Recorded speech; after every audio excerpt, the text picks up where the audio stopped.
Assalamualaikum warahmatullahi wabarakatuh. Anak-anakku siswa kelas 6 SD, pada pembelajaran pendidikan agama Islam dan budi pekerti ini, alhamdulillah kita sudah sampai pada pelajaran yang keempat, yaitu bertema ayo membayar zakat. Tujuan belajar kita kali ini adalah agar kita dapat memahami hikmah zakat, infak, dan sedekah sebagai implementasi rukun Islam. Namun sebelum dimulai, mari anak-anakku bersama berdoa, semoga nanti kita mendapatkan ilmu yang berkah dan bermanfaat. A'udzubillahi minasyaitonirrajim. Bismillahirrahmanirrahim. Rabbi zidni ilma warzuqni fahma. Amin. Sekarang kita bahas pengertian zakat. Zakat arti secara bahasa bersih, suci, subur, berkah, dan berkembang. Sedangkan arti secara istilah, zakat adalah harta tertentu yang wajib dikeluarkan oleh orang yang beragama Islam, diberikan kepada golongan yang berhak menerimanya dan menurut ketentuan yang telah ditetapkan oleh syariat. Tahu, kewajiban membayar zakat fitrah itu bersamaan dengan disyariatkannya puasa Ramadan, yaitu pada tahun kedua Hijriah.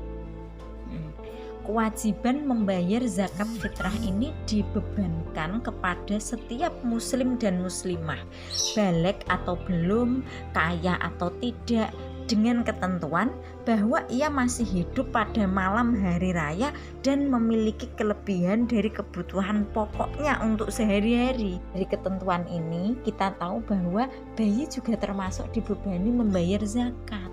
Siapa yang mendapat tanggungan ini? Yaitu orang tua.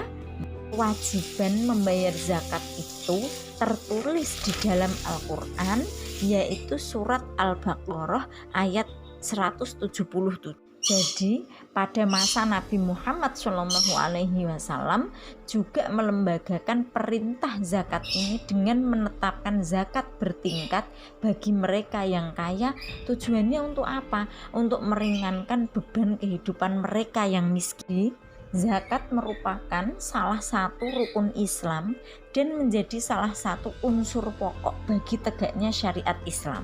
Sekarang kita mengenal macam-macamnya zakat. Ada dua macam, yang pertama zakat fitrah, yang kedua zakat mal. Pengertiannya, zakat fitrah adalah zakat yang wajib dikeluarkan umat muslim menjelang hari raya Idul Fitri atau pada bulan Ramadan. Nah, zakat fitrah dapat dibayar setara dengan 3,5 liter atau 2,5 kilogram makanan pokok dari daerah yang bersangkutan. Kalau kita lihat, makanan pokok di Indonesia adalah nasi, maka kita wajib mengeluarkan zakat berupa beras. Yang kedua, pengertian zakat mal, yaitu zakat penghasilan seperti hasil pertanian, hasil pertambangan, hasil laut, hasil perniagaan, hasil ternak, hasil temuan, emas, dan perak. Nah, masing-masing penghasilan memiliki perhitungannya sendiri. Jadi, zakat mal ini harus berkaitan dengan nisab dan haul, yakni harus mencapai nisabnya atau jumlah yang ditentukan dan harus mencapai 1 tahun. Zakat yang dikeluarkan yaitu 2,5% dari jumlah harta yang tersimpan. Agar lebih jelas, nanti pada pertemuan selanjutnya insya Allah Bu Guru sampaikan cara penghitungan zakat. Kita bahas orang yang berhak menerima zakat atau mustahiq. Ada 8 golongan. Yang pertama adalah fakir, yaitu golongan orang yang hampir tidak memiliki apapun sehingga tidak mampu memenuhi kebutuhan pokok hidupnya. Yang kedua, miskin, yaitu golongan orang yang memiliki sedikit harta tetapi tidak bisa mencukupi kebutuhan dasar untuk hidupnya. Untuk memudahkan pemahaman, Bu Guru bedakan kalau fakir itu tidak punya penghasilan dan juga tidak mampu mencukupi kebutuhan pokok hidupnya. Kalau miskin punya penghasilan tapi tetap tidak mencukupi kebutuhan dasar hidup.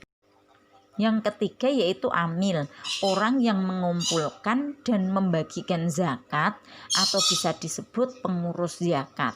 Yang keempat mu'alaf, yaitu orang yang baru masuk atau baru memeluk agama Islam dan memerlukan bantuan untuk menyesuaikan diri dengan keadaan baru.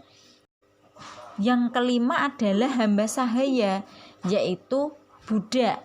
Yang keenam ghorim, yaitu orang yang terbebani hutang dan tidak sanggup untuk membayarnya. Yang ketujuh fisabilillah, yaitu orang yang berjuang di jalan Allah.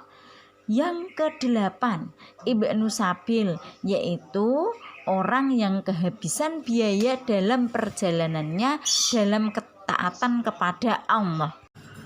Anak-anakku, di dalam agama Islam, seorang muslim yang memiliki kemampuan berupa materi harta diwajibkan untuk membantu sesama muslim yang masih dalam kategori tidak mampu melalui perantara zakat, baik itu zakat dalam rangka membersihkan harta atau zakat yang bertujuan untuk membersihkan jiwa. Maka selain dalam rangka memenuhi perintah Allah dan Rasulullah, zakat memiliki fungsi sosial. Nah, berikut adalah hikmah berzakat. Yang pertama, dapat mempererat tali persaudaraan antar sesama. Yang kedua, dapat mengusir perilaku buruk yang ada pada diri seseorang, yaitu apa? Bakhil. Yang ketiga, sebagai pembersih harta dan menjaga seseorang dari ketamakan harta. Yang keempat adalah ungkapan rasa syukur atas nikmat Allah Subhanahu wa Ta'ala. Yang kelima, untuk pengembangan potensi diri bagi umat Islam. Yang keenam, dapat memberi dukungan moral bagi orang yang baru masuk Islam. Dan yang ketujuh, menciptakan ketenangan jiwa baik bagi pemberi maupun penerima. Demikian materi kita kali ini. Semoga sedikit materi tadi dapat memberi manfaat kepada kalian. Dengan cara apa? Kalian amalkan nasihat-nasihat baik yang ada dalam materi tadi. Sebelum kita akhiri, mari bersama kita ucapkan syukur. Alhamdulillahirabbil alamin. Kurang lebihnya Bu Hijriah mohon maaf. Akhirul kalam, wallahu a'lam bishawab. Wassalamualaikum